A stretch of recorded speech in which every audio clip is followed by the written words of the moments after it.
Rock stars, Eric Andreas, your guitar sage here. I am so glad that you're with me today. Here's part 2 of how to make your scales sound like solos. Today we're going to be talking about minimalistic blues. So if you're new to this, if this is your first time that you're here, then welcome. And if it's not your first time, well then welcome again. We're going to have a blast. And hopefully you were with me last week when we did, or it wasn't last week, it was 2 weeks ago where we did the first part of this, where we talked about the pentatonic scale. So let me tell you the basic gist of what we're doing here, because you might have just joined me. There's folks on Facebook, there's folks on YouTube, and nonetheless, I want to get you up to speed really quickly here.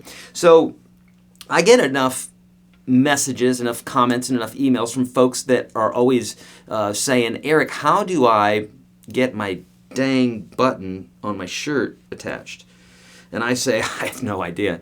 No, they say, how can I get my scales to not sound like scales anymore, but in fact to sound like solos? Because, Eric, I practice my scales, I know all these scales, and I practice them a lot. But when I go to solo, they still sound like scales, they don't sound like solos. Well, imagine that. Imagine you practice scales, and then when you go to play them, they sound like scales, right? Does that sound like we've got the answer to our problem in the problem? We do, right? The deal is, whatever we practice, that's what we're going to get good at. They say practice makes perfect, right? Nope, practice makes permanent. So if you're practicing a mistake, you're going to get really good at that mistake. If you're practicing something that's not a mistake, if you're practicing something that's correct, then you're going to get good at that. Doesn't matter what you do, whatever you practice, you're going to get good at. So if you're practicing the wrong thing, you're going to get great at doing the wrong thing. We don't want to do that. We want to get good at practicing the right thing. So it's really important that we know. That's why I have a passion for what I do, and that's why we're doing this here today.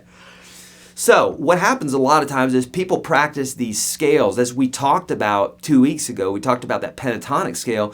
People practice their scales, and I am guilty of this. In fact, I'm one of the worst back in the day. In fact, that's probably why I'm able to create some of the material that I'm able to create now, is because I went through all the stuff and still stuck with guitar. Practiced wrong, all sorts of bits. And I used to run scales for hours a day. And if someone asked me if I had the time, Eric, should I do that? I would tell them, absolutely do not do that. Running scales all day long is a waste of time. It's good to know some scales, but realistically, I don't care what kind of player you want to be, running scales is going to waste your time. It would be similar to if you wanted to be a great speech writer or a great motivator, motivation speaker or something like that, or you wanted to speak publicly and you sat there and you read the dictionary all day long. It's like, yeah, you're going to know a few new vocabulary words possibly. Chances are you won't, because you're just going to forget them because you're not utilizing them. You're not integrating them right away into what you're doing. You're just reading. So chances are reading the dictionary all day long is not going to help you be a great oratory speaker. Okay, am I being repetitive there? You get what I'm saying. So it's really important that we understand that scales are no more than tools. They're like a hammer in your toolbox or a screwdriver. Just because you go down to Home Depot and you buy a hammer or a screwdriver doesn't mean that you're going to be able to use it. You've got to get handy with it, okay? You've got to start learning, okay, how to smack a nail in. If you've never done that before, smacking a nail in straight into wood, it takes a little bit of know-how. It takes a trick. It's not just taking a hammer and just smacking away. So in the same way, scales are nothing more than tools for what it is we're trying to accomplish, but we need to know how to use them, and that's this three-part series that we're doing. So we learned the pentatonic scale, one of many scales that we can learn that will help us to solo. Okay, and the pentatonic scale is a very easy one. That's why I introduced that one, and we can use it in any key, major, minor, doesn't matter. It's a very, very simple scale, and that's why we're doing it. And it's used like in every single solo since the beginning of time to the end of time. Amen. So really important that we know this one. Okay. It's your first tool in your toolbox if you were going down to Home Depot. Okay. You got to have it. You're going to use it all the time, and it's super, super necessary. Okay. A lot of people get hung up on finding out all these exotic scales because they think that exotic scale is going to get them to sound great. It's not. It never has. It's never worked for any player. It's about practice. It's about understanding how to phrase. So that's basically what we're going to be talking about today is phrasing, except in this case in a series that I call Minimalistic Blues. And I have this inside the Unstoppable Guitar System. We've made it available to you today for free. Okay, so let's get some basic rules of business taken care of here so you guys know what it is that we're doing and all the rest. First off, thank you so much for my friends on Facebook. Thank you so much for my friends on YouTube. As you know, what we like to do in these broadcasts is we like to give a lot of information and we like to give stuff away. So, as we've been doing, I'm going to give another guitar away today. I'm going to give another Epiphone PR150, and I'm going to be giving away 5 ebook bundles. So an ebook bundle is basically books that I've written, and we're going to be giving those away. Love your comments, love your likes.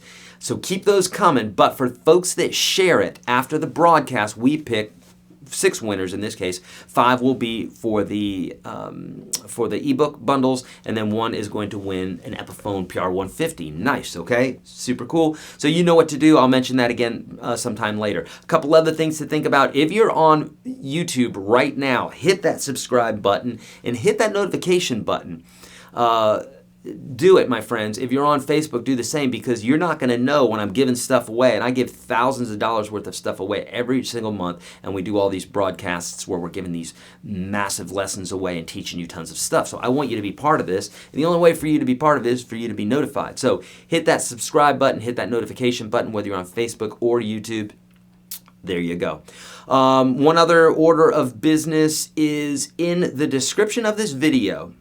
Whether on Facebook or YouTube, you're going to see a link that says YourGuitarSage.com/complete guitar system, something like that. We have a few coupons left, a few $100 coupons. You heard me right. It's literally $100 off the top guitar lesson series at udemy.com. If you don't know what udemy.com is, this is it's basically paid YouTube. It's like top-notch stuff. We have the #1 guitar lesson series on there, and today we're offering $100 off. It's like 69% off, which is pretty amazing. So we have a few of those coupons left. If you want to take advantage of that, if you're serious about guitar and you're sick and tired of messing around, make sure you go to that. Okay, those are our orders of business. Let's dig in. All right, so if you have not already, it's okay if you haven't done this, because you can go back and do this later. Oh, by the way, after this broadcast, I'm also going to be answering questions both on YouTube and Facebook. So stick around for that if you have some questions, okay?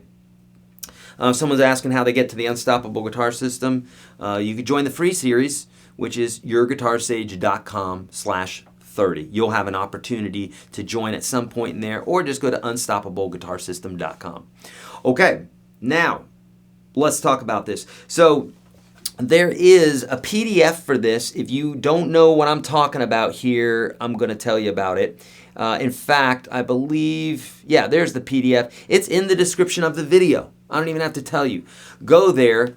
Open that thing up right now, because you're going to need it, okay? So usually I'll say don't do that because it's distracting. What I want you to do is open up another window, cut and paste that in there, or if you're a ninja and you know how to do that straight away, you know, on Mac, you hit the command, you hit the button, and it opens up in another tab. Open that PDF right now, because, my friends, we're going to dig in, and you need to know what it is we're talking about. Otherwise, you're going to be lost, okay? If you're just here for fun and games and to waste your own time, you can do that too. I'd love to have you around. But if you really want to learn something today, it's really important that you dig into this PDF, okay? Oh, by the way, on that first page of the PDF, you're going to see a link there on the cover page, which is basically how to get my top 30 lessons. Literally the lessons that I teach to all my students here in Nashville. The first 30 lessons that I teach, I say it all the time. It's not a joke. If you visited me here in Nashville and we went over, it would cost about $1,000, and it would take almost a year. Otherwise, you can click the link and get the exact same lessons with the exact same dude and the exact same head and the exact same guitar and the exact same studio, but for free, okay? I created that for you. Okay, so let's go to the PDF here about the minimalistic blues. And so you're going to see some bits and pieces that are probably going to confuse you. That's okay. That's why we're calling it minimalistic blues. You don't have to like blues. That's okay. What we are deriving from blues is the understanding of phrasing, which is speaking, right? Just like I said earlier, we're not going to use a dictionary if we want to be a great speaker. We're going to learn how to use words. Just like I used inflection just now. If I was talking like this the whole time, this would be similar to just running scales, because there's absolutely no inflection and there's no change in my voice, and it's just a continuous monotone, and I'm just talking in the same rhythmic fashion, and it's just very, very boring, and you'd probably tune out if I just kept going like this the whole time. But I don't. I'm not going to do that. I talk with emphasis, right? I talk in phrasing. If I ask a question, I say, I'm Ron Burgundy, like Ron did in Anchorman, right? So like we have different things that we say in different ways. This is called phrasing. And we can do this on the guitar. Now, when it comes to singing, this typically comes natural, because we talk and essentially every single note that I'm saying, I'm actually singing. I'm just not holding the notes out quite as long as I normally would, you know? But we're singing specific notes. So that comes more natural because we're doing this 24/7, or at least a good 12 hours, 16 hours of the day. We are actually speaking, right? And so because of that, we're really good at it. But when it comes to an instrument, we have to learn scales. Scales are going to get us in the basic ballpark of the notes that are acceptable or the notes that are suggested for a particular chord progression. That's all it is. It's just like, hey, you can say these words. Think about it like this. If you're talking to kids, 3-year-olds or what have you, you talk to them one way. If you're talking to your friends, you might talk to them another way. You might use what's the word? You might use a curse word. You might say something that you wouldn't say to the children, right? So we have different ways of speaking. And we do this as well when we're playing guitar. But, think about the scale as being the appropriate words that we could use for a particular chord progression. Now, in this case here, what I wanted you to do last lesson, if you haven't done it already, that's okay. Basically, I wanted you to learn Form 1 and Form 2 of the pentatonic scale. Don't worry if you haven't done it already, do it after the broadcast. Now, what I want you to do is if you're looking at the PDF right now, you should be. If you're not, do it, okay? And right now we're looking at the very first one, using minimalism to master the blues. And you're gonna see a bunch of fretboards there with a bunch of dots and some colors, green and red. And basically what you're gonna see here is that at the very top, you're going to see this red diagram and then two green diagrams. And they are complete mirror images of each other. Okay, this is a concept that most people, they're like, I can't believe it's this easy. It's this easy. This is what I'm telling you. If you have a good instructor, a good guitar teacher, they can make guitar really super easy. It's simple, okay? Now, playing well, that takes practice, and I can't do that for you, but understanding the guitar is really, really simple, okay? And that's what I do in all my lessons here. So what I want you to do is notice the two greens and then the red one. And notice that that red one has kind of like a green one underneath it.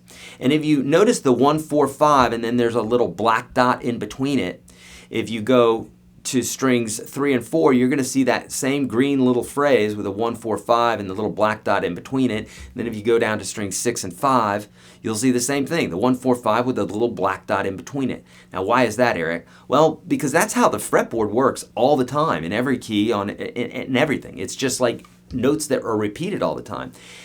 And we're going to take advantage of this. We're going to exploit this so that we can learn how to phrase very simply. Because just like that person who's trying to speak, maybe it's a child, handing a child, my 2.5-year-old son who's learning how to speak, I was going to say phrase, he's learning how to phrase, he's learning how to speak. It would be kind of dopey if I said, all right, guy, you're doing good, but what I want you to do is I want you to take this dictionary now. Go off and learn that language, right? He's not going to learn the language. Number one, he doesn't know how to read. Number two, even if he knew how to read, it's not like I show him a bird and I say, bird. Wow, he sees this bird, he's excited about it, and he says bird. He remembers it. In the same way, this is how we're going to learn. We're going to take small snippets and we're going to use them with emphasis, and we're not going to forget them. And once we start learning how to learn, we're learning how to learn basically, then what happens is the whole thing just starts opening up. It starts blossoming, okay? If you try to do it the other way, like learning by a dictionary, it's not going to work for you, okay? It just doesn't work. So you're looking at that first diagram there. That's the only thing we're going to be looking at today, and I'm going to show you how I think about soloing and how a lot of people think about soloing, even though they don't know that they think this way about soloing. So I'm taking that one little red section there, and you can see that technically, let's look at the second one down from that. So actually 1, 2, and 3, these first three are what I want you to remember. And here's the deal. They're all the same, so it's not like it's hard for you to remember them. But if you look at the second diagram, you can see that that's the same thing as the first one. It's just 2 strings below and a few frets back. And then if you go to the third one, you're going to see the same little red section with a little green section underneath it. And it looks just like the other two, but just in a different section of the neck. So here's what that might sound like, and then I'll show you how what that might look like. So the first one looks like this, and not played in any particular order really, but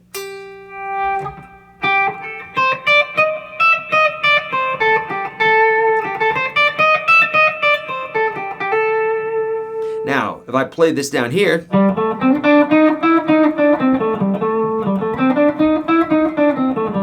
that's the second diagram, and then the third diagram is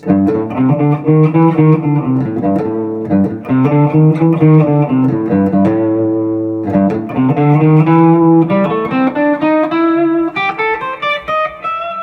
Eric, that sounds the same every time, just higher. You're just going higher up. Exactly, I'm going up in octaves every single time. It's the same, okay? Now, why is that important? Because if we learned a phrase up here, we can play down here too. And down here. And that's how you will see, that's why you'll see guitar players playing all over the neck, and you're like, well, how do they know all that? Guess what? You're doing it right now. You're learning all this right now. You're starting to understand this. It's the same stuff they're doing. It's just you're not seeing all the mechanisms happening in their brain as they're thinking about this stuff. But this is what they're doing. This is how you learn it. Okay? So what I like to do is we've got the whole fretboard that we can noodle around with, which by the way, if you've noticed this new guitar here, we're going to be giving this away on April the 28th. I'm going to be doing another live broadcast. You can always find out about my live stuff at YourGuitarSage.com/live, but I'm going to be giving this away, be looking for a lot of new videos from me regarding this guitar. It's a great playing, great sounding guitar. Schecter, SGR. Okay, so what I'm going to do is I'm going to take that first little red section under using minimalism to master the blues, and the only thing we're doing is we're learning how to speak. That's all we're doing in small little phrases. And you'll notice that I'm just going to take this section. That's only the section that I'm taking, and I'm going to come up with as many little phrases as I can. What I mean by a phrase is, how are you doing today? Gee, nice weather we're having today. How you doing, Bill? Those are phrases, okay? It's just basically speaking. It's a full thought. So this would be a full thought. So with this.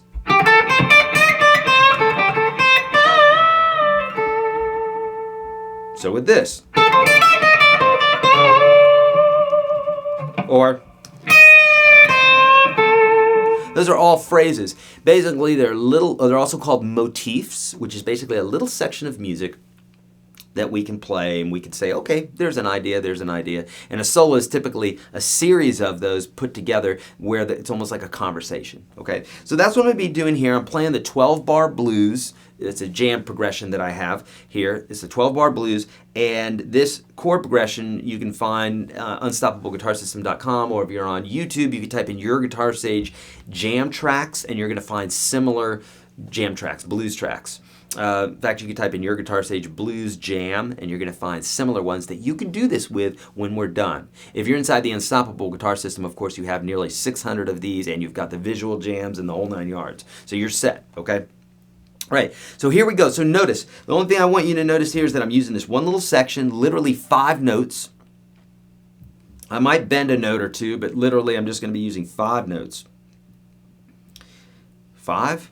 1, 2, 3, 4, 5, 6. I'm going to be using 6 notes because it's the pentatonic scale, the 5-note scale, but then I'm also throwing in that blue note, what we call the blue note.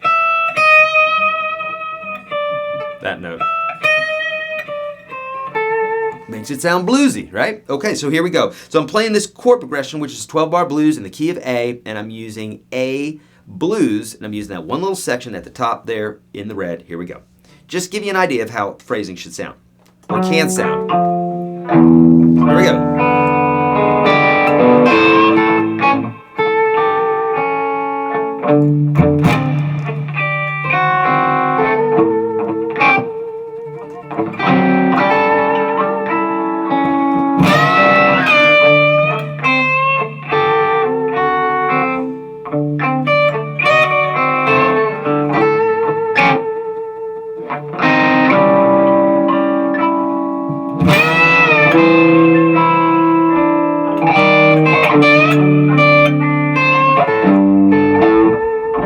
Now, is that simple? Yes. We want to be simple at first, you know?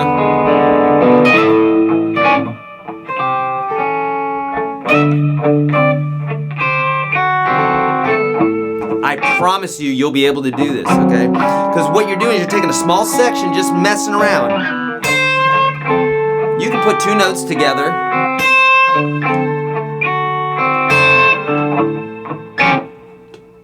And you're experimenting. You're saying, what, does that sound good? Does that not? Let's try something else.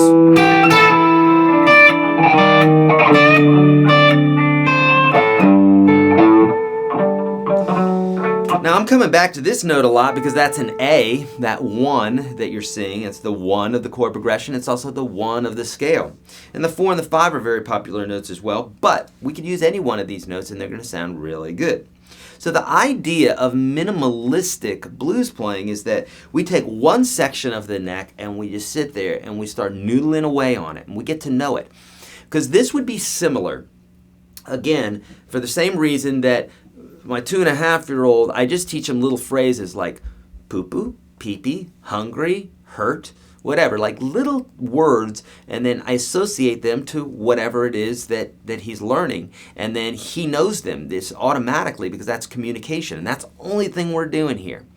But if we start complicating things, if I start teaching him about the Dewey Decimal System and about trigonometry and everything, and we're going into all this philosophy and science, and you know what I mean, without him learning the basics first, he's going to be overwhelmed. Okay, so we've got to do the same thing. If you've been trying to do this in any other way other than this very simple way, then you're probably running into some frustrations as well. I know I did. I was just so persistent about guitar that I was just like, I'm learning it come hell or high water. I'm learning it. And so, but I could just as well have quit if I hadn't had that tenacity. When people don't have that same tenacity, which is okay, we're all in different places, different passions and that sort of thing, then you can lose it. Right, and then you can put the guitar down. You can have a guitar teacher, like one of my students said this week on Twitter. They said, you know, my instructor discouraged me and said something about, you know, I should quit or something like that, or I was unteachable. And I hear that all the time. That teacher should quit. They can't teach. They're unteachable. You know what I'm saying? They shouldn't be teaching. So, long story short, we got to learn this stuff very simply. Now, I could take that same little section, and I could go to the second little diagram that you're going to see there, and I could do the same exact thing. Now, what that's going to do for me is that's just going to get me a bunch of the same thing, but just in a different octave, right? So, like, if you were to sing, "Happy birthday to you," let's say, happy birthday to you, happy birthday to you, happy birthday to you. It's the same melody, it's the same song, same lyrics, all, it's just different octaves, okay? You probably know about octaves, but for those that don't know about octaves, in a musical sense, it's basically when the rainbow repeats, like Roy G. Biv, right? Red, orange, yellow, blue, green, blue, indigo, violet, and then it starts over again. If it was a double rainbow or a triple rainbow, or whatever, you know what I'm saying? So it just starts over again. In the same way, that's what music does, is it starts over, and that's what the octave is. It's like this: do, re, mi, fa, sol, la, ti, do, do, re, mi, fa, sol, la, ti, do. We could just keep going, okay? And in this case here, we got...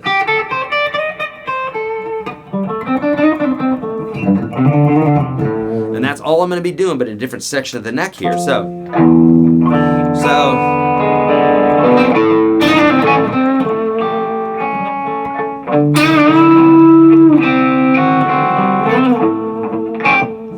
I shouldn't have played that note. It's not in your little patterns, but natural, comes natural.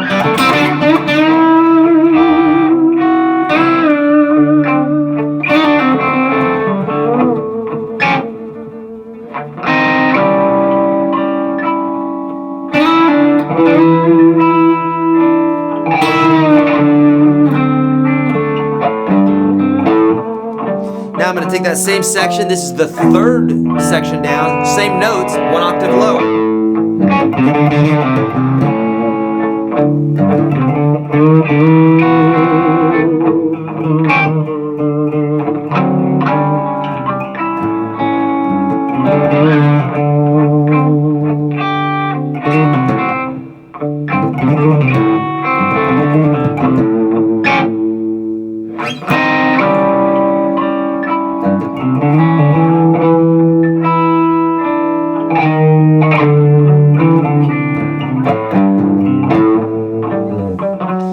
how simple is that, right? Now, here's the deal. I know you're probably not going to be coming up with licks like that right away, but if you say, okay, Eric, I'm going to take you up on this. I'm going to believe you because you've been doing this for like 30 years and you've got like 70 million views and you've done this for a little bit, and I feel like you might know what you're talking about a little bit, then yes, then just believe me for a minute and try what I'm talking about here. Start with some of my blues bits that are on YouTube, the jam tracks, and take one little section. And that's all the thing I want you to do. In fact, you don't even have to take 5 notes. You can take 3 notes and just do this. What you want to do is it's like you're tasting things and you're like, do I like that? No, not so much. Do I like this? Yeah, I like that more than this. What about this thing? Oh, I like that the best. And that's kind of what we're doing with these notes, except they change. Just like your tastes change over the days. As the chord progression plays, one note might sound better over one chord than another. And that's for you to figure out how to do that. And really the best way to do that is to do that by feeling it. Otherwise it would be like teaching you how to taste things well. Can I do that, or can I just, you taste what you taste, you like what you like, or teaching you how to kiss or how to hug or love or something like that. These are things that happen naturally, right? So if I'm teaching you how to taste something, that doesn't make any sense. Same thing here. If I'm teaching you how to listen, you just listen the way you listen. So it might sound really good to you and not to somebody else, but chances are it's a fairly universal thing. So I'm just going to mess around. If I just mess around with 2, 3 of these notes, if I just said this.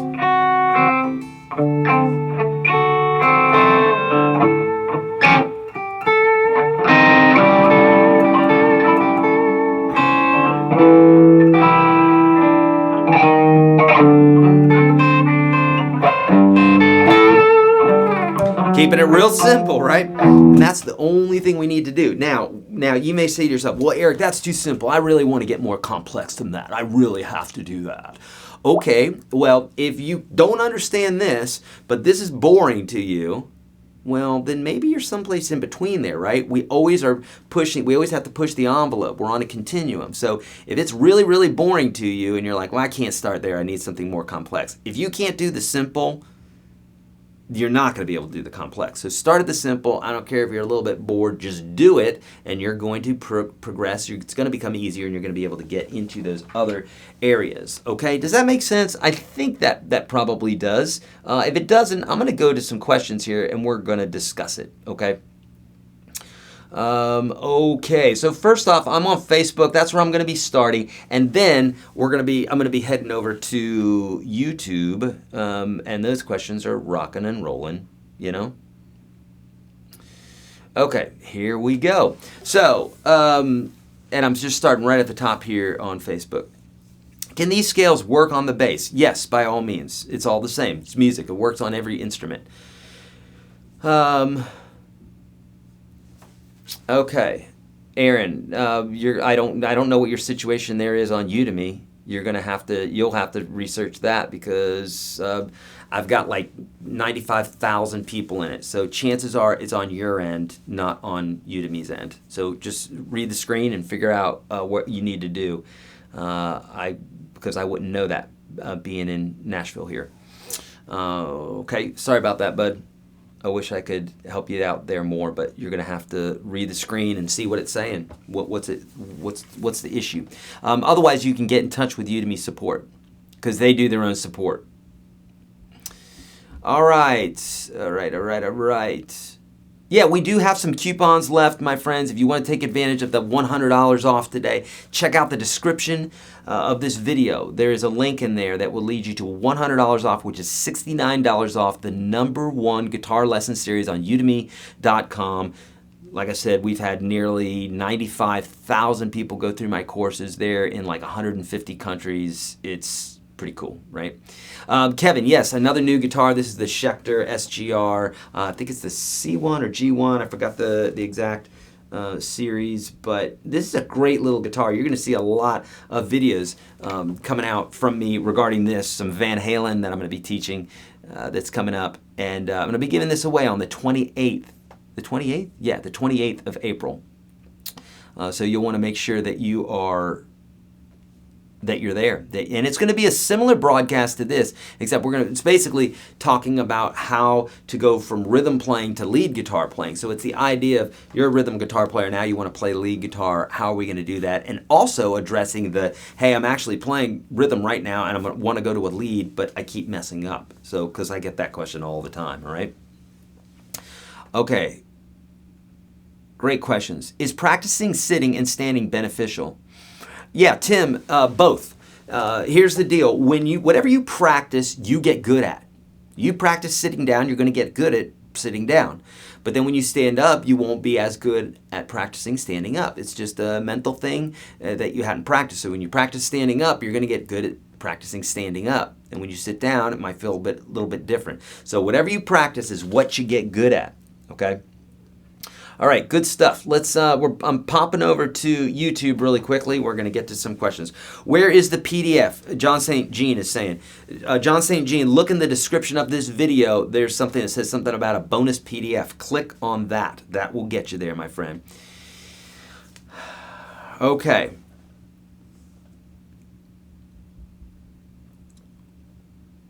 What's up, Sage? What's up, John? How you doing, my friend? Can you use chord shapes with the caged system to solo over a chord progression? Raging Dragon's asking. Yes. I mean, technically, you could do that. Technically, I mean, when you solo, you can use single notes, you can use harmonies, you can use chords, you can use whatever you want. So yes, technically, you could use caged chords all day long, but I wouldn't teach a course on that or a lesson on that per se, just because the two don't necessarily work hand in hand so easily that, oh man, here's a no-brainer type of thing. So I probably wouldn't do that. So bottom line is to practice the notes in the red until it sounds good in all keys. Wendy, don't worry about all keys.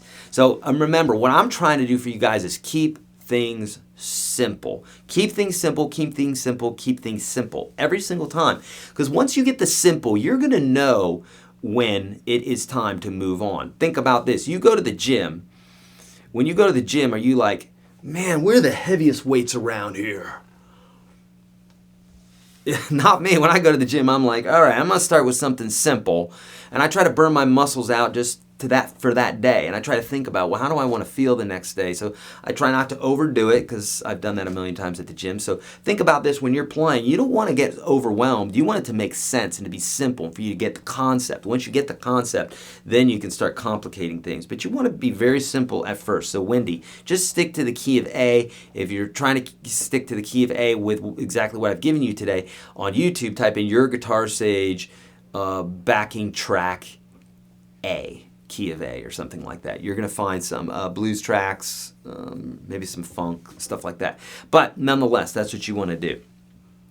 But yes, you can use them in any key, as Bill is saying. Indeed. You would just move everything up, you know. Peyton Miller, no, I do not own a Rickenbacker 325. Rickenbacker is a guitar I've never owned. I like them, but I just don't own one, you know. All right. Do we need to sign up every week for the live broadcast notice? Max is saying. Max, so here's the deal, folks. I do these live broadcasts on Facebook and YouTube almost every single week. The best way to know about them, and do this right now. I'm not saying this for my health. I'm doing it for you so you can be in on this, right?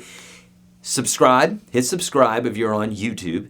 And make sure you hit that notification button as well. There's like a little notification bell, because here's the deal is YouTube and Facebook is changing their algorithms to such that if I go live and you don't have that notification button hit, you're not going to know.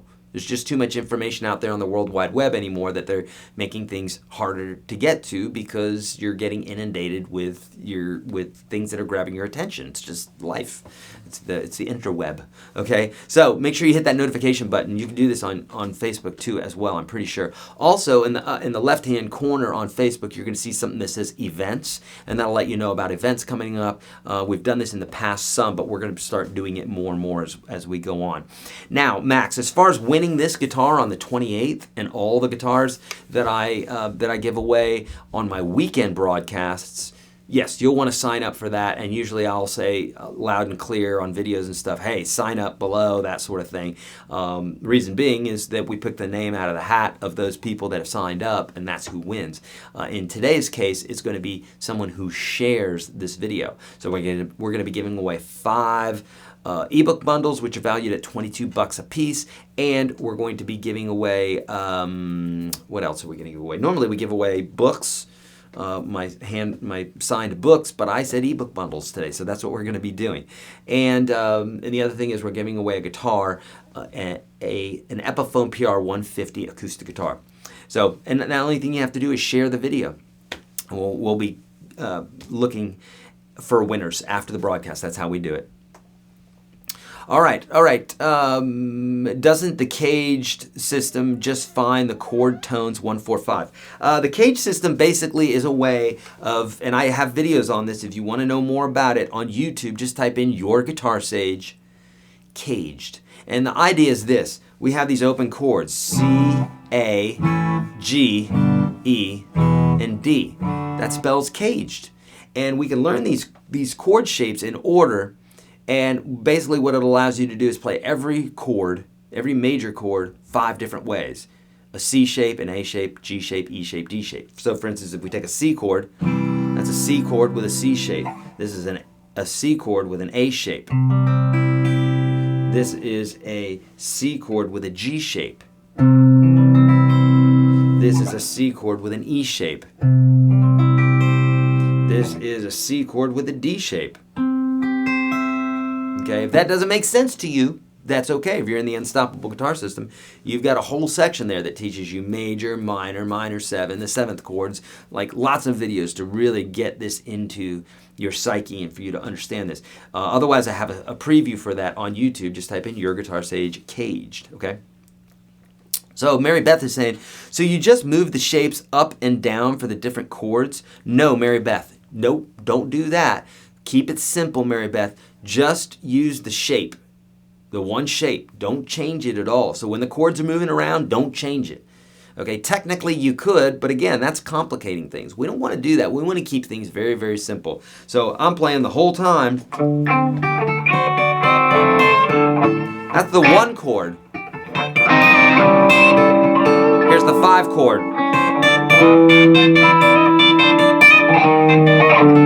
Here's the 4. Here's the 1 chord. I'm staying all on the same stuff right here.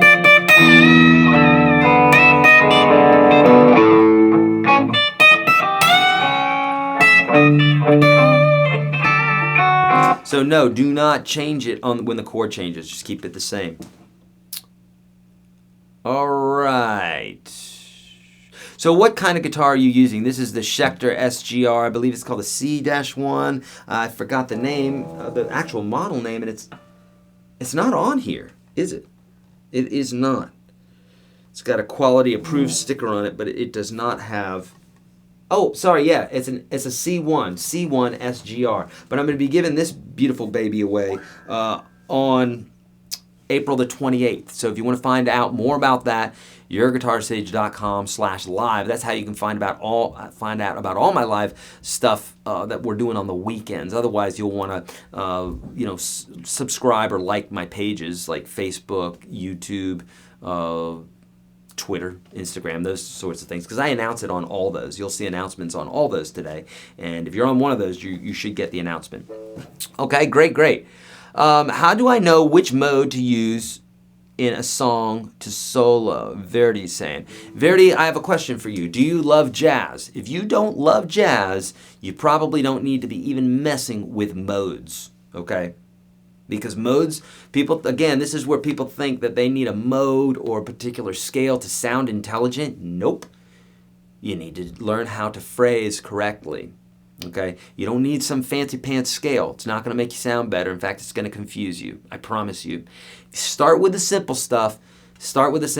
Every guitar player that sounds good is going to give you that same advice. You may have some mathematician guitar player out there who's like, you got to learn the modes and you got to learn them in all the different keys and do this, that, and the other thing. And they're going to sound like that. They're going to sound like a mathematician playing guitar. It's going to have no soul. Learn the simple stuff first. You can get into modes and stuff later on, and I teach that inside the Unstoppable Guitar System. Sebastian Acuna is on YouTube is saying, what are the advantages of having perfect pitch? So perfect pitch is this. Most of us have what's called relative pitch. And so if I were to say, bum, I think that's an A, I can kind of guess that A. But I'm using a song from Judas Priest that I learned when in 1982 called Breaking the Law, that went ba ba ba ba ba ba ba ba ba ba. And so when I think about the note A, I just start humming that song, ba ba ba, and it's a very natural singing note for me. That's called relative pitch. I could just as well have gotten that wrong. That's relative pitch. Relative pitch just means you kind of get the basic idea of it using, voice or basic. You're able to know the distance between notes as they relate to each other, hence relative. What perfect pitch is basically, and I've had a few students that have had this.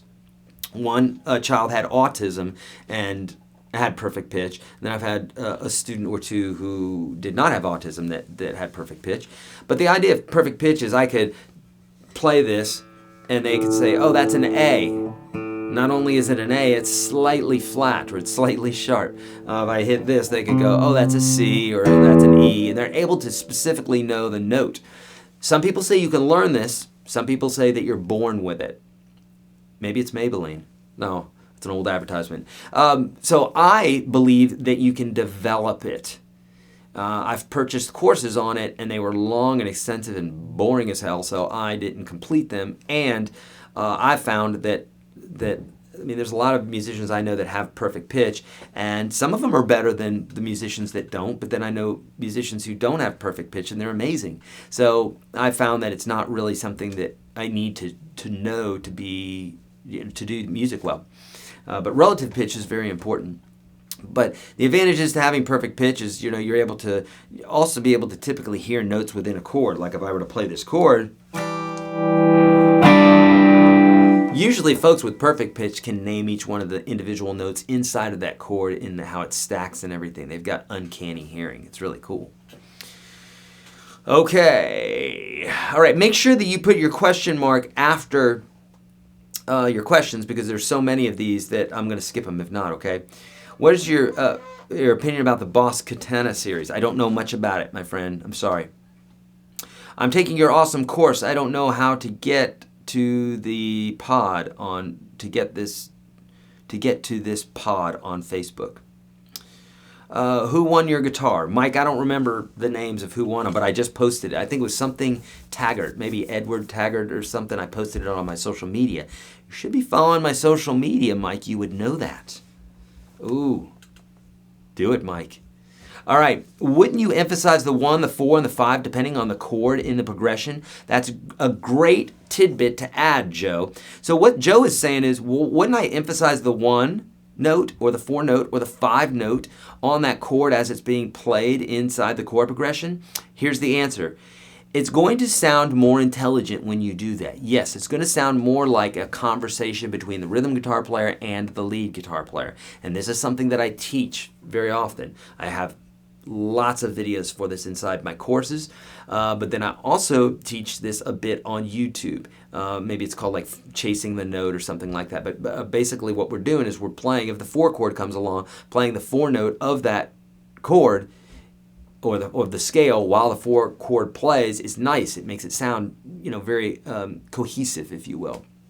Okay, so yes, it's helpful, but Joe, right now what I'm trying to do is get people to just do the simple stuff, because I don't want to go over anybody's head. But yes, if you know how to do this already, Joe, then yes, that will make it sound better, and I have videos for that. Okay, Verity, you do like jazz. Okay, Verity, then what I would say is this. I would say find a great jazz instructor, because I'm not your guy.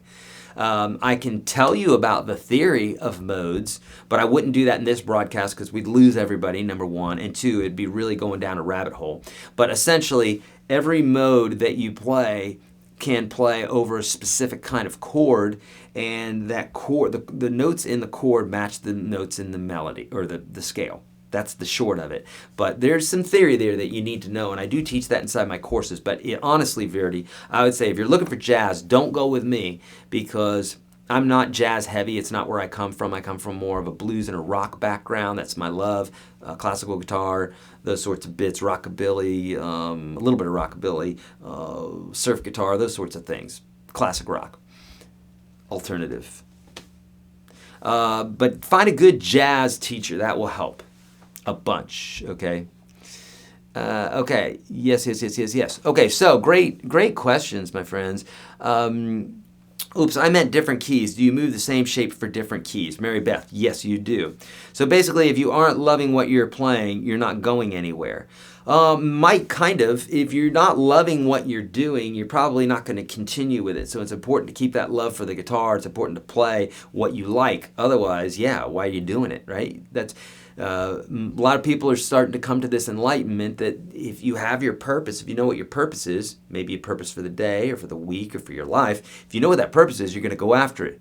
Billy Graham knew what his purpose was. Tony Robbins knows what his purpose is. I know what my purpose is.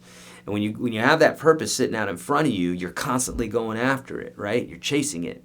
In some ways, it's pulling you. So same thing with little things with the guitar. It's like I'm not going to play jazz a lot because I don't love jazz. I think it's great. Or chicken picking. I love when guys do that. Girls do that. They're chicken picking all over the place. And but it's just not my thing. So I like to hear it, but I'm not going to chase it because it's not what I love. Okay, how do I play the guitar? Robert is saying. Robert, here's where I want you to go. There may be, let me see if this is in the description of the video. It's not.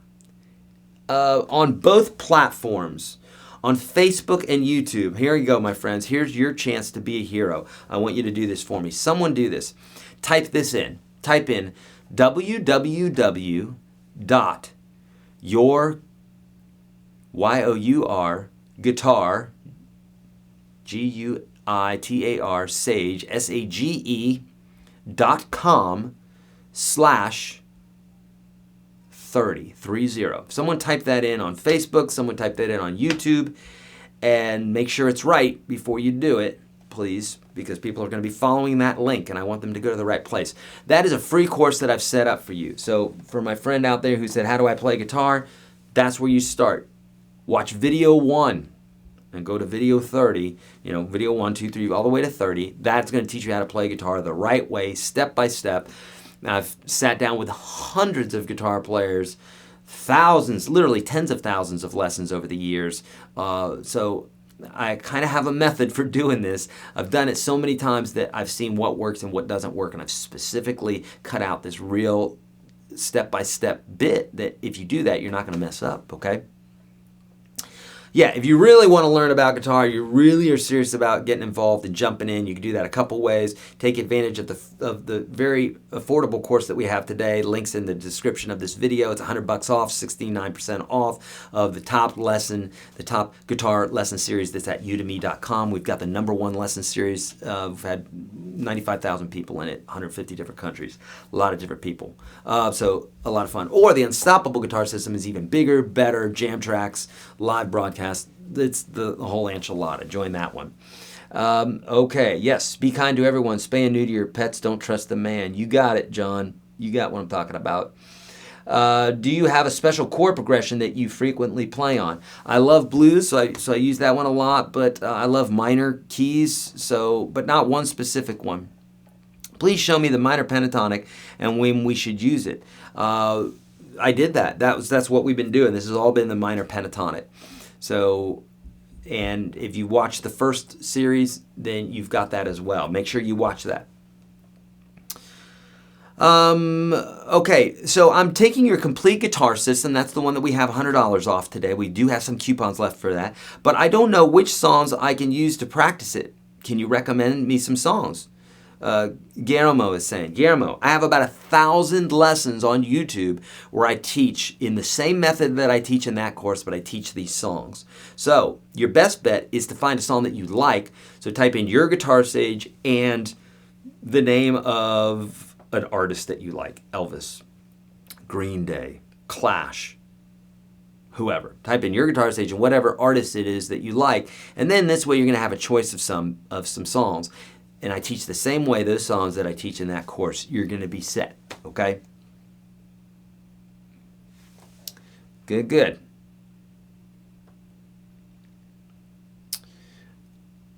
Okay. Let's see. Are you having a stream on the 28th, on the 26th, and the 28th? I believe just on the 28th. If someone checks for me, the 28th, I believe, is...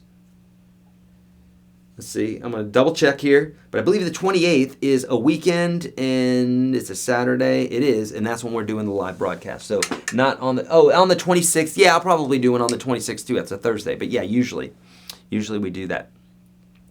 Difference between the major scale and the pentatonic major scale. The difference is there's a few notes that are not played. So for the major pentatonic, like major scale says this. It says 1, 2, 3, 4, 5, 6, 7, 1. And the pentatonic scale says 1, 2, 3, 5. 7. Is that right? 1, 2, 3. Skip over the 4. Play the 5 and the 6. So it's missing the 4. It's missing the 4 and it's missing the 7. So basically, the difference between major pentatonic and major is the major pentatonic doesn't have the 4 and the 7 in it.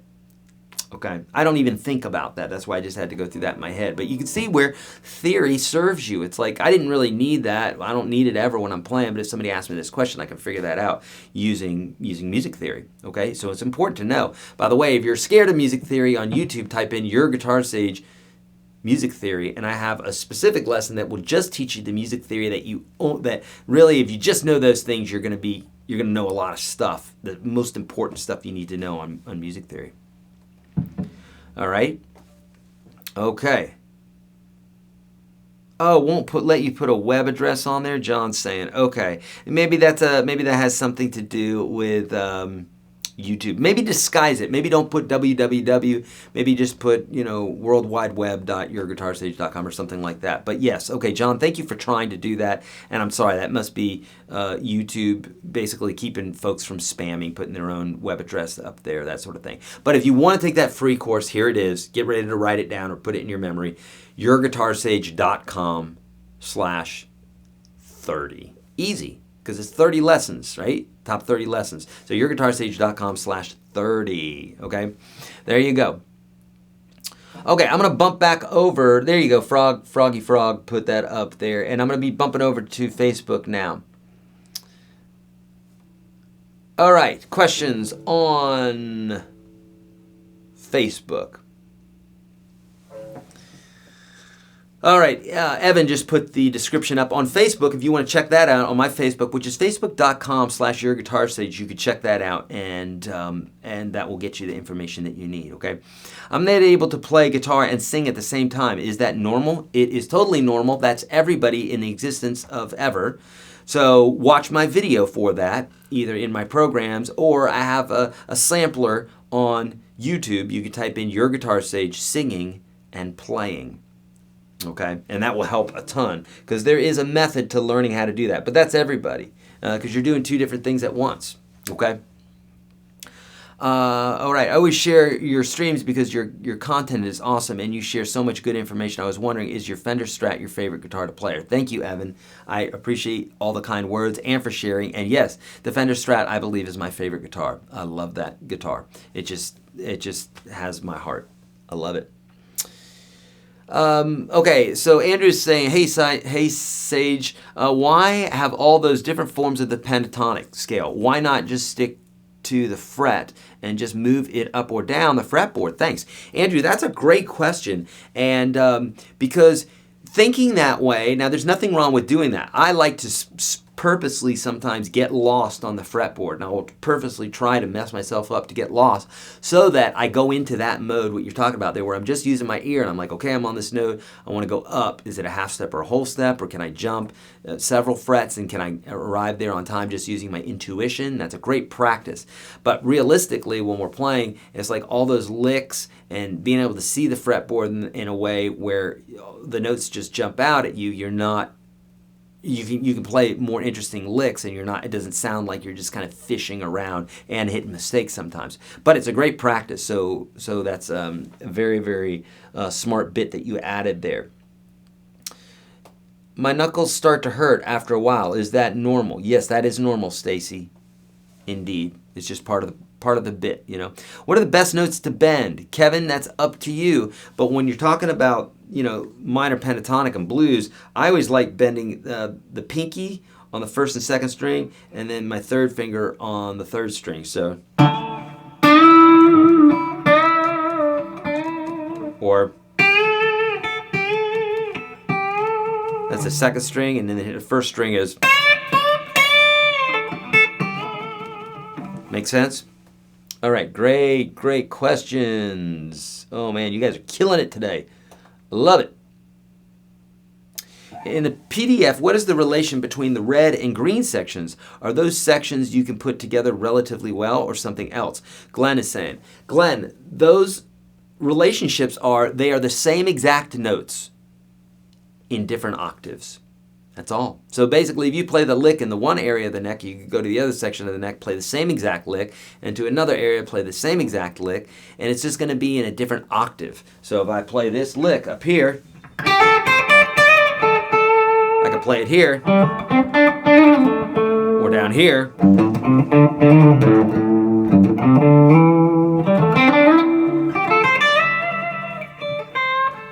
Make sense? Sure it does. All right, bumping back over to YouTube again.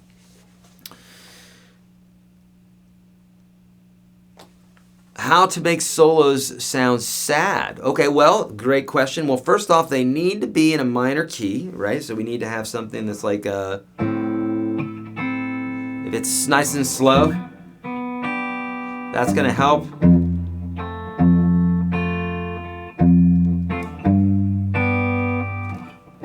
So I'll do a little chord progression here that'll go, let's see. If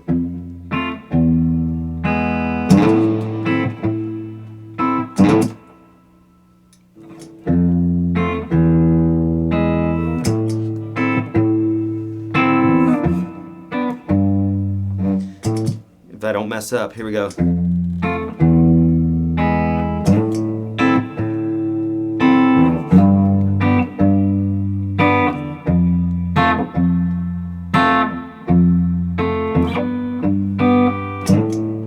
So first we start with a minor key chord progression, and then if you play it slow, that sounds nice too. And then if you're using, obviously if it's minor, you want to use a minor scale, either minor blues or minor pentatonic or minor. And then bending notes, that makes it sound real sad too.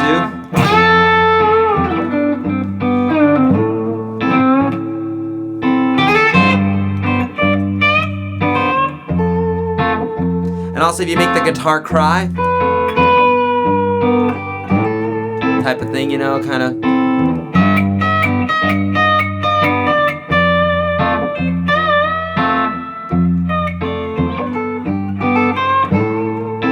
You feel that emotion, you know.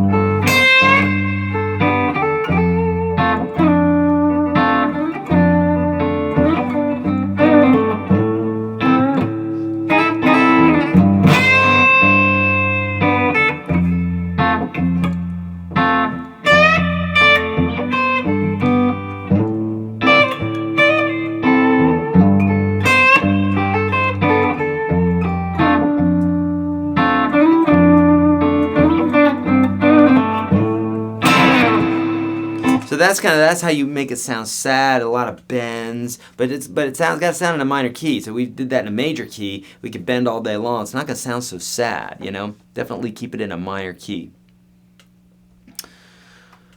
All right. Yeah, the Facebook event says I'm having an event on the 26th, which is going to be part 3 of this. So yes, we're going to be live on the 26th, which is going to be the part 3 of this series, where I'm going to be teaching you call and response. Okay, remember this is a series that we're doing this week. So go back 2 weeks ago we did one This is a whole series teaching you how to make your scales not sound like scales anymore, but to sound like solos. So watch that first one for sure. Very, very important. And then today, and then the next week we're going to be doing the third part. And then on the 28th is just another live broadcast that I'm going to be doing with you guys, which is a similar subject, but it's more like, hey man, I'm a rhythm guitar player. I'm trying to get to lead guitar. How do I do that? So it's like if you're starting from scratch, it's going to be there's going to be some of these concepts that are going to cross-pollinate, but then maybe showing you some other stuff in addition to that. Okay, it's going to be different content. Okay, great. The 30 URL is on here. I'm seeing it. I'm seeing it in the description. Oh, good. Okay, Jerry, thank you so much. Yeah, I believe it is on YouTube, but it's not on Facebook, I don't believe, you know. I wouldn't be so quick to shoot down the theory side of music. Number one, Derek, I do not shoot down the theory side of music. I am very, very theory heavy. But I know that students are not, and they don't like it, and I have to be very clever in how I teach it because otherwise they bail out. So I'm all about music theory. I was a music major for 3 years before I changed my major. So I don't shoot down theory at all. That's all I've been teaching today is theory, you know. You said it makes people robotic. Nope, I didn't say that. I said playing modes and thinking that you have to have some magical scale, that makes people robotic, okay? For sure, I use music theory all day long. However, the way I see things, it's very analytical, and I really like conceptual knowledge, learning mode. Me too, I do love that. Help me connect the dots that spark the artistic side of my brain. Just saying, everyone learns differently. Derek, I am in 100% agreement with you. I totally agree with you. I don't knock theory at all. I teach it all the live long day. When I'm teaching cage system, when I'm teaching this is all theory. It's just your you know, basically music theory is when we break something down, we say, well, this is why it works. That's all it is. It doesn't have, you know, could mean scales, it could mean chords, it could mean all sorts of bits, but it's basically just breaking things down. So when you see these diagrams, that's music theory. And I'm saying, hey, notice this is the same. Notice that those are all the same. Those are octaves of each other. Octaves, well, that's a theoretical word, right? So I'm in agreement with you. I use it all the time. What I'm saying is that there's some players, there's not a lot out there, but like where they're just so interested in whatever the next scale to learn. They think the next scale, like there's going to be a magic thing. It's kind of like those people that buy stuff. They want to work out and they buy all this workout gear and they always think that the next piece of gear is going to get them to work out more, and it doesn't. They just need some freaking discipline, right? So it's the same thing. That's all I'm talking about. Are you using a pick or your fingernails? I just cut all my nails off for the first time in like 30-something years, and I don't know why I did that because it's driving me nuts. I really want them back. But I'm using my fingertips, but right now I'm using the pick, but I've been going back and forth throughout today. You know, is it easier bending a string with a pick or fingernail or finger? Well, you always want to bend the note with your finger, not your fingernail or a pick, because it's the fretting hand. You know, you don't want to use your nail. You want to use your finger for sure.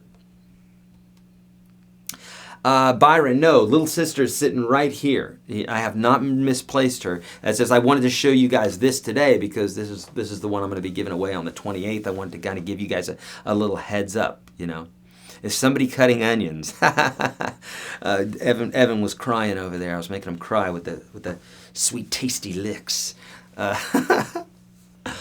right. How did you start teaching? Did you test your teaching style with friends or family for free to work it out, or go straight to paying customers? Derek, that's a great question. For anybody that's wanting to teach, the way I would start off is just teach. I mean, I did it because I loved it. So I started off just literally, friends would say, how do you do that? And I always loved teaching. So I'm like, here. And I never thought about making money. And I'd have people come, you know, to my home or whatever. And I just teach them for free because I loved teaching people and I loved having, you know, these were my buddies and stuff. So I would just do it for free. And then eventually in fact, the first 2 years, I think, that I was on YouTube, I didn't even have a course or anything like that. I had like a daytime job. I was teaching, one-on-one lessons, but I didn't do anything. I didn't have a book or a course or anything like that.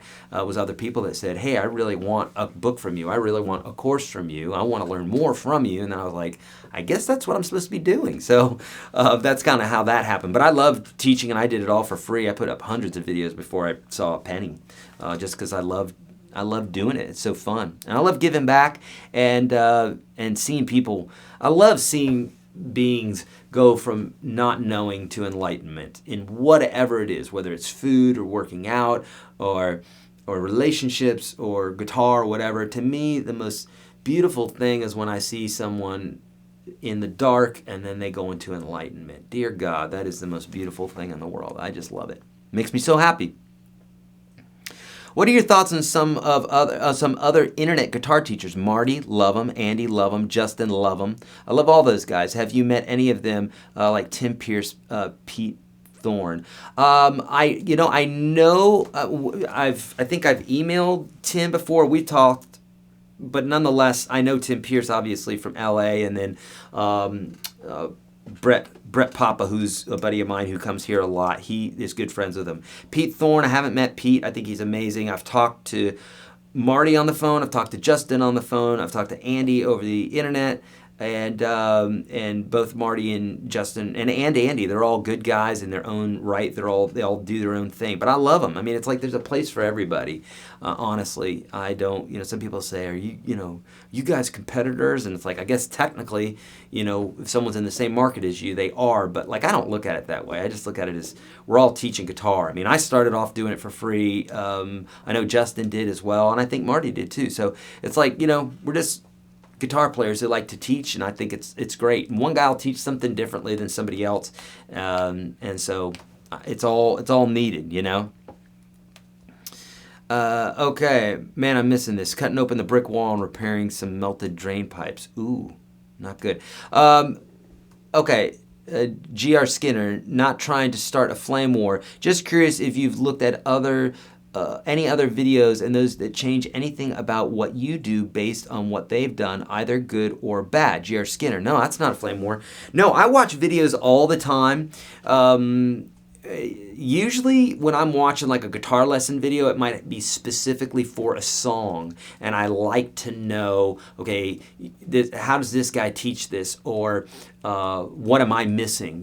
So I'll learn a song by ear, and then I'll say, now what am I listening? So I'll watch a couple videos and be like, oh man, I didn't get that, or now he's playing that wrong, that sort of thing. But yeah, I watch videos all the time and love the way other people teach sometimes, and sometimes I get other ideas, and sometimes I say, well, I definitely don't want to do that. So I do the same thing, and I think it's important to know what's out there, very important. Make sure you're putting question marks, my friends.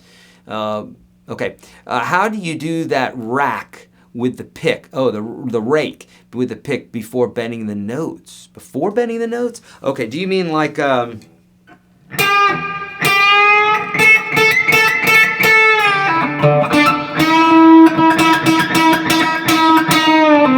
Is that what you mean, or do you mean... That's called a pick rake, right? Or a pick scrape. Then there's this. That's a pick gliss. So that's just taking the pick and on the top 3 strings there, just moving it back and forth. And then on the lower strings, it's a pick scrape. But if you're talking about this, where you go...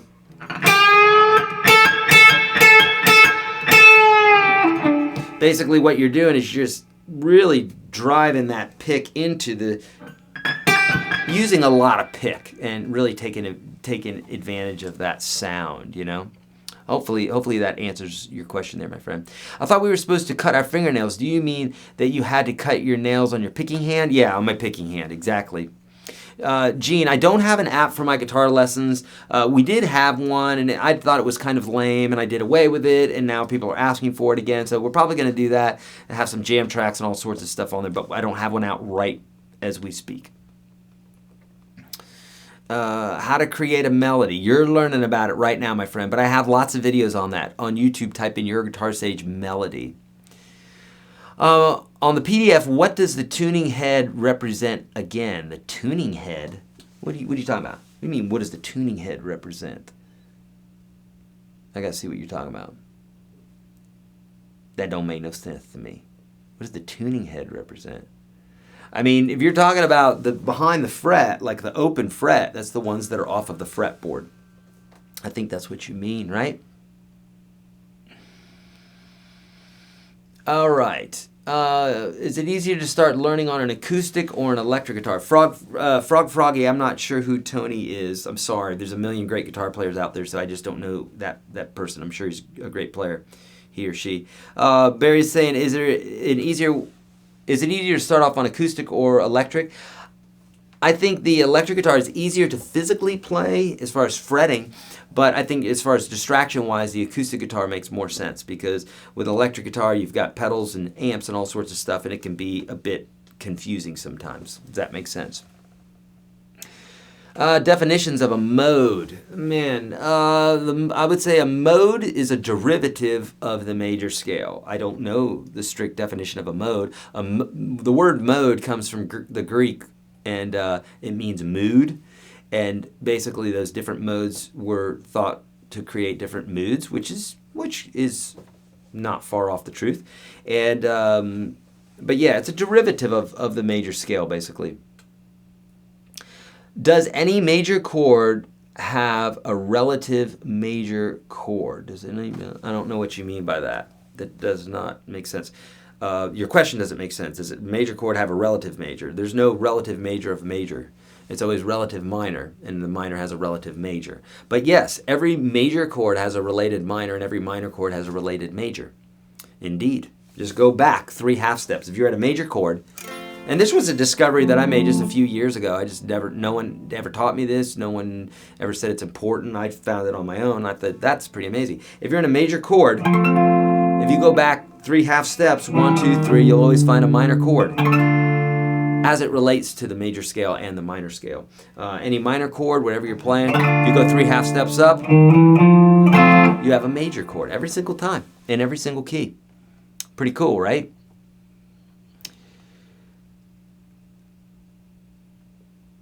All right. Good. All right. Kind words, a lot of kind words coming through. So thank you so much. I really appreciate that. All right. Bumping over to Facebook, and then we're probably going to close up shop for the day, my friends. So here we go. I'm going to answer some questions on Facebook, and then we're going to head on out.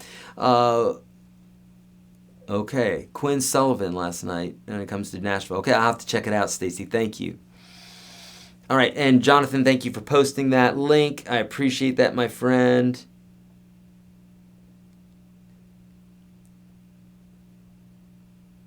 Brian, the 30 free lessons for beginners. Will you also have 30 for intermediate or advanced so we can choose the set we want to try? Brian, no, because when you join the Unstoppable Guitar System, you get everything. So, basically the free lessons there is to show you that I kind of know what I'm talking about, and if you like my style, then you get in the program. So that's why we have that. But these lessons that I'm giving you today are advanced and intermediate and advanced lessons. So check those out. In the link in the description, you're going to get to more stuff. In fact, if you go to YourGuitarSage.com/scalesapril, and I think that's in the description of this video. Let me check. Yeah, Scales April. It is at least on Facebook. It should be on YouTube as well. That's where you want to get. Those are a bunch of lessons that are inside the intermediate and advanced section of the course. Joe just got the Line 6 M5. For those of you who don't know what that is, that's this pedal right here. And I love this pedal. It's one of my favorites. And yeah, and so he just got that. And no, I don't have a video on that. I don't have a video on that specifically. But I don't believe I do. But it's a great and super easy pedal to use. So you just got to get in there and start tweaking some knobs. Okay. All right, my friends. Is there any other questions? Which pick size do you recommend for beginners? I recommend a thinner pick. Check out the video for that in the free series that I have, YourGuitarSage.com/30, because I have a video specifically talking about picks and making things easier for beginners in the beginning. Because you're a beginner in the beginning, right? Makes it easier. It's a good place to start, the beginning. So check that out. All right, friends, a couple things before we go. If you have not already, listen to me. I don't care if you've been playing for 30-something years. Watch the free series. Watch the free 30 series. There's so much great information in there. It's going to fill in the problems that you're having. 99% of the problems that will fill in, okay? Trust me. Go there. YourGuitarSage.com/30. It's a free bit that I've created for you. The top 30 lessons I teach all my students. I used to teach them all day long here, one-on-one in Nashville, thousands of times. They're here for you. Okay, at that free link. Also, don't forget, on the 28th, we're going to be doing another live broadcast where I'll be giving this beautiful Schecter SGR, it's the C1 SGR guitar away. I'm going to be having a bunch of videos coming out regarding this on my social media. If you haven't already, sign up on my social media, on Facebook, on Twitter, on YouTube, all those. If you're on YouTube right now, hit subscribe. Do it. And also make sure you hit the notification button, because you're not going to know when I'm going live. And I give so much stuff away, not only great content, but we give away guitars and amps and courses. We give away thousands of dollars worth of stuff every single month. Okay. In fact, at this next broadcast coming up, we're going to be giving away over $3,000 worth of stuff. Why? Because I love doing it. Okay. So we're going to be doing that. What else? So that's on the 28th. This is part 2 of a 3-part series. The other one was 2 weeks ago. You can find that here on YouTube or Facebook. And there's a PDF for that too. All that information's right there for you. You don't even need to ask me about it. I have it all available for you. Okay. And then the third part of this series is going to be next week. So same bat time, same bat channel, Facebook or YouTube, 11 a.m. Central Standard Time. I'll be teaching you call and response. And then 2 days later, we're going to be doing a whole nother seminar, a whole nother webcast, if you will. And it's going to be on how to go from rhythm playing to solo playing. And it's both in the moment, like how do I play rhythm here and then go to soloing. And it's also how to be a rhythm player going to solo. How do I go about that process and what to think about? And there's some bits to know for sure. I'm going to be teaching you all those things on the 28th, giving away over $3,000 worth of goodies. We're going to have a blast. If you haven't already, my friends, today, share this video, because I'm picking 6 winners. 5 of them are going to win ebook bundles valued at $22 a piece, I believe. And somebody's going to win a PR 150 Epiphone acoustic guitar. This is, I think it has 5 stars on Amazon. You can find it other places as well. Great guitar. Going to be giving those away. Giving one of those away. I gave 30 of those away in December. Yeah, right? And that's it. Shoulder replaced and can't reach around my big guitar. Which smallish body guitar would you recommend? I'd say go with a Baby Taylor. B-A-B-Y. Taylor. T-A-Y-L-O-R. Or the Mini Martin. Okay, those are 2 good ones. They're nice and small. They don't sound as good as a big guitar, but if you have problems, you gotta have a small guitar, right? All right, my friends, thank you so much. I so appreciate you being here today. I just love doing these. You guys have great questions. I love you joining me here. Look around, okay? If you're looking for the PDF, it's in the description of this video, etc. Any gear questions that you have, go to YourGuitarSage.com/gear. That's all you need to know. All right, I'm going to noodle a bit on the way out here. I'm just going to noodle a bit with that minor chord progression and using some minimalistic blues here. And then I'm going to be cutting out, and there you go. Oh, also, make sure you get that coupon today for the complete guitar system. You're going to see that in the link in the description of this video. We have a few of those left. It's literally a $100 coupon for the most popular guitar lesson series that's on udemy.com. Okay, we've got the #1 series there. We've had over 95,000 people, 150 countries. You know the rest. Go there, enjoy. Or get inside the Unstoppable Guitar System. That's where the real good stuff happens. All right, here we go. I'm going to noodle a bit, and then I'm going to leave you. All right? Let me know if you have any questions. I'll see you.